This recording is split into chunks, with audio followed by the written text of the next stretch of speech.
100 Rural Women, and just want to welcome everybody this morning for our new series, which is called Ask a Leading Woman. And this series really generated from the meetings we've been holding. So we have a project called 100 and 100, and we did our first 50 meetings and realized, gosh, we have a lot of data. We've got a lot of information. Let's take the information that we learned in those first 50 to drive our next 50. And one of the requests was mentorship and really hearing women's stories of how they've led in a variety of different ways, how they've navigated, how they got to where they are. And the main thing is so we can all see a path for all of us. I mean, that's the most important thing here. And 100 Rural Women, for those of you that if haven't been involved in any of our meetings, we really are all about creating connections and inspiring leadership and lifting up rural women. So our main piece is how do we better support each other as rural women, and how do we better connect as rural women. So this format for today is 45-minute format. We're going to have about 20 minutes to have Colleen speak, and then we'll have about 20 minutes for Q&A. So if you want to join in, and I know people are doing that, tell us in the chat where you're joining from today, and have an active chat. We love active chats. Ask questions as Colleen's talking, just throw questions in the chat, and we'll facilitate the discussion after she's done. And I just want to thank Colleen for joining us this morning. And as we first got on here this morning, it was like Colleen's my sister. So she just started in a new job and is incredibly busy. And thanks, Colleen, for taking time. I know you're incredibly stretched, so I really appreciate you taking time to tell your story, and I know her story. So I'm so excited that at 100 Rural Women, we're able to share this story. And again, we are a nonprofit, nonpartisan 501c3 based here in Minnesota, and our whole purpose is to serve women. So Colleen, I am not going to do an introduction because I know you're going to tell your story. So I'm just going to hand it over to you to share your story. Thank you, Teresa. And my claim to fame is Teresa Kittredge is my sister. There's no doubt about that. I have two parents. I had two parents, which Teresa and I both shared, and two brothers and a sister. I was born in Minneapolis. Then we moved to Worthington, where my dad started with the Highway Patrol. So I've lived in rural Minnesota most of my life. We lived in Worthington, and then my dad got promoted. My mother was a nurse, so my mother worked outside of the home, and my dad was a highway patrolman. My dad got promoted to captain, and after I was done with 8th grade, and all of a sudden we were moving to Mankato, and I was just crushed. I figured my life was over. I had made baton twirling and cheerleading and choir at the junior high. And now all of a sudden we were moving to Mankato. We didn't know anybody, and I was going to an all-girls school. I figured my life was over. And that summer was a long summer. My poor mother put up with 4 kids who knew nobody, and the only people we knew were our siblings. And sometimes that's kind of challenging. I was lucky. I went to an all-girls school, which I think for me was a really positive thing, because you had to, I think you get great leadership school in all girls schools. You get opportunities that you might not get when boys are around, because sometimes the boys they're the president, or the girls seem to be the secretary or the treasurer. But I went to an all girls school, graduated from Good Counsel Academy, and then went to Mankato State College, got married, put my husband through his last year of college, and worked at a law firm as a receptionist, and then had 3 children, 3 boys, John, Mike, and Pat, and stayed home with them until Patrick was about 6 years old. He's the baby. And I was a stay-at-home mom. Lucky me, I could do that. But I knew that I needed to get a job and I needed to do something. And a friend of mine worked for Congressman Tim Penny, who was in the 1st Congressional District in Minnesota. And she said, you should apply for the job. You'd like it. And during the time I was a stay-at-home mom, I was really involved in, Red Cross, the Heart Association, you name it. I was part of a group, and our church also. So I was really active in the community the whole time that I was at home. So I applied for the job with Congressman Tim Penny. It was being an outreach worker and doing casework. I got the job. It was a part-time job. And in 3 months, all of a sudden, it was a full-time job. And my job there was working with constituents who had problems with federal government, the VA or anything like that. And I also went out and represented the congressman at various places and various times when he couldn't be there. It was quite an experience. It took me out of my comfort zone because all of a sudden I was working with federal agencies, learning a lot and learning more about how the federal government works, which for me was very helpful. It also gave me the opportunity to get out there and talk about issues that were important to people in our district and to our congressmen. So it was a wonderful opportunity. And the thing I really loved about working in Congress was that I could talk to my boss about issues, and we might not agree, but at least I could have those conversations. And I just think conversations are so important. It's those relationships so that you can have discussions. You might not get what you want, but you can have those discussions. And that's kind of carried through my whole life, that relationships are really important. Then the county board, a gentleman on the county board decided that he was going to move to Antarctica. Now, maybe that says something about the job, but I decided that I was going to run for the county board. They never had a woman on the county board. And there were 5 gentlemen and myself running, and it's a nonpartisan position, which I think is a real positive. And I door knocked, and 2 of us came out of the primary, a gentleman who was on the city council and myself. We both door knocked, and he was very kind to me because he figured I didn't have a snowball's chance of winning because they didn't have a woman on the county board. I remember door knocking one day, and this woman said, well, my father used to be a county commissioner. And I said, well, that's great. So you know a bit about the job. She goes, yes, and women shouldn't be county commissioners. That's a man's job, which I put her down as undecided. I figured she might switch, but I don't think she ever did. But yeah, it was interesting. I said, well, human services is the largest part of our budget. She goes, I don't care. I don't think you know enough about ditches.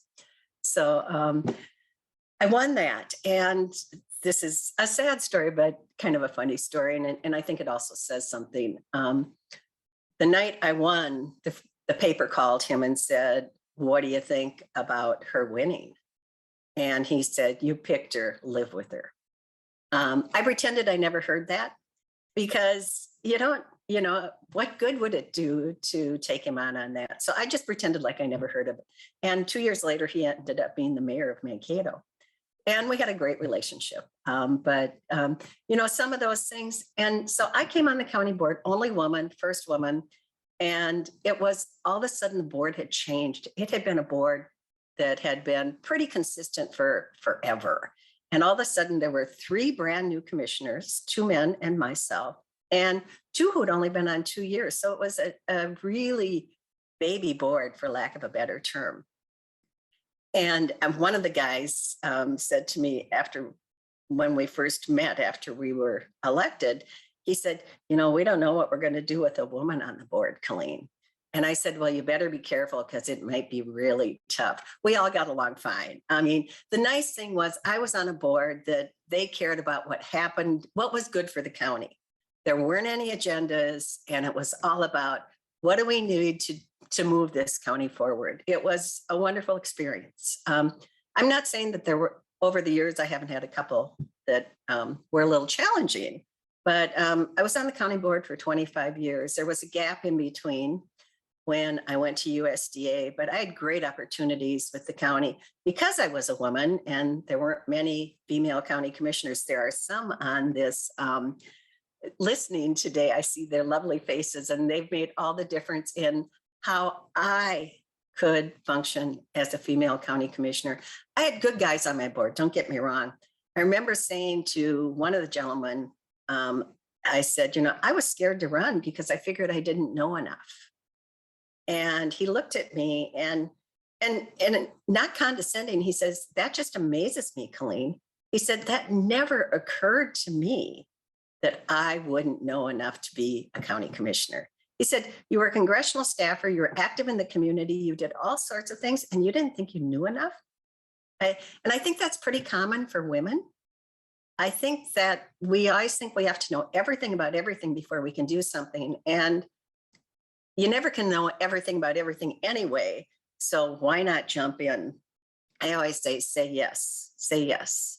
The first time I ran, I'll tell you a story about my sister. So I ran, we knew it was going to be a tight race. And she waited at the end of my block until I won before she came to my house. She was scared.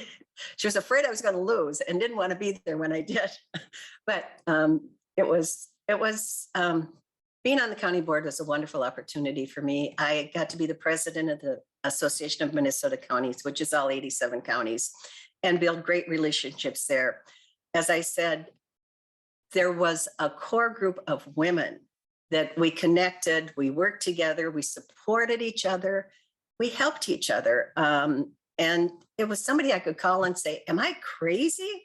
This doesn't make any sense to me. Talk me through this, or how am I going to deal with this? You need those relationships and people you can just talk with things about to get through this stuff. And I had female mentors and I had male mentors. I mean, I've been really fortunate over the years. I've always had wonderful people who were willing to help me and willing to let me vent or talk through an issue. It's been a real gift. Then I started the Rural Action Caucus at the National Association of Counties. I started with the National Association of Counties right away when I got elected, because I knew that I had the skills to do that because of my congressional work previously. So I got to start the Rural Action Caucus, which actually probably should have been started by Marcy, but elections are awful sometimes, but so I got the opportunity to do that. We'd always had a large urban county caucus, which is the 100 largest counties, never a rural caucus. So I got to start that, and that's going great guns still. It's making sure that rural has a voice, and that's really important. Rural America matters, and we need to make sure that they have a voice and that resources come to rural areas in the nation. And that's why I like working for USDA Rural Development. As I said, I was a commissioner for 21 years. Then President Obama was elected, and the senior senator the senior member of the delegation from your state gets to make the decision as to who the next state director for USDA Rural Development is. It's a presidential appointment, but the senior member gets to make that decision. Senator Klobuchar was the senior member at that time.